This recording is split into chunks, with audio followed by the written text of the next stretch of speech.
maintenant, on fera la solution de cet exercice-là concernant la conversion du binaire vers l'octal.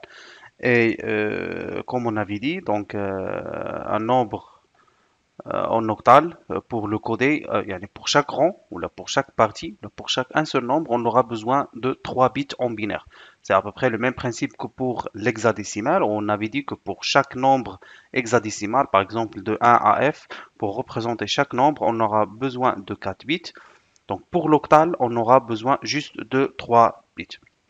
Et du coup, maintenant, on va passer à la correction de ce premier, ou bien du premier nombre, qui est les 700. Donc, on a, si vous voulez, donc, on a 523. Donc, on va prendre le 7 à part, le 2 à part et le 3 à part. On avait dit que le 7, on va essayer d'écrire ça. Donc, si vous voulez, donc, on a n et 2 à la puissance n. Donc, on a 0, 1, 2, et 3. Donc 2 à la puissance 0, ça va donner 1. 2 à la puissance 1, c'est 2. 2 à la puissance 2, c'est 4. Et 2 à la puissance 3, donc ça sera 8. Donc généralement, on va s'arrêter au niveau de 2. Parce que déjà 2 à la puissance 3, 8. 8, elle est strictement supérieure à 7. Donc 7, ça s'écrit sous la forme de 4 plus 2 plus 1, qui est équivalent à 2 à la puissance 2 plus 2 à la puissance 1 plus 2 à la puissance 0. Donc, ce qui va donner, si vous voulez, donc 1 fois 2 à la puissance 2, 1 fois 2 à la puissance 0 et 1 fois 2 à la puissance 1 et 1 fois 2 à la puissance 0. Donc 7 en binaire, c'est 1, 1 et 1.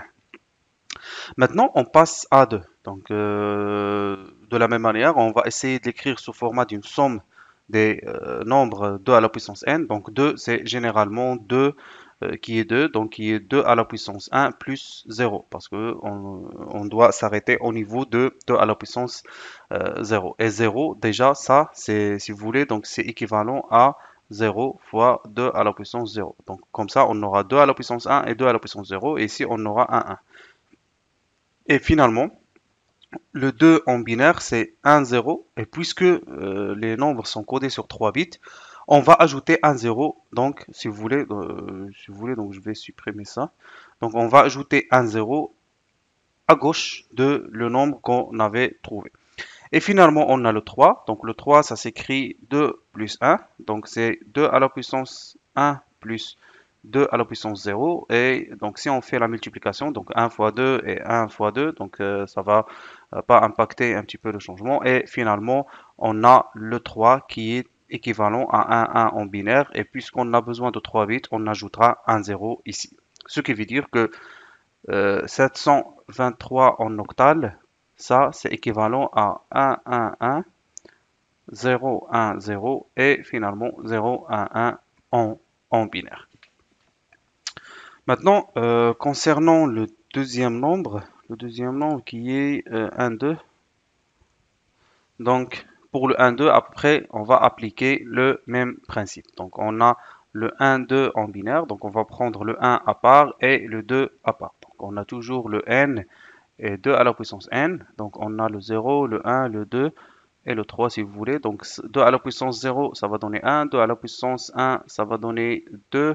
Ici, on aura 4 et finalement, on aura le 8.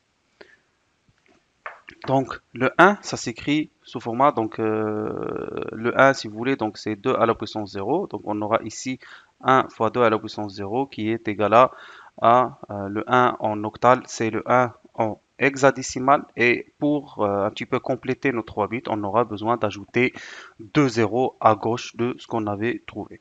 Le même principe pour le 2, donc on a le 2 qui est, c'est égal à 2 en décimal, c'est 2 à la puissance 1.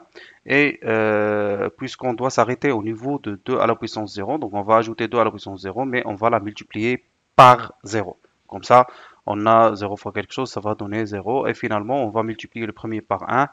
Et donc le 2 en octal, en binaire, ça va donner 1, 0. Et vu qu'on le code sur 3 bits, on ajoutera un 0 ici. Ce qui fait que le 1, 2 en octal, c'est équivalent à 0, 0, 1, 0, 1, 0.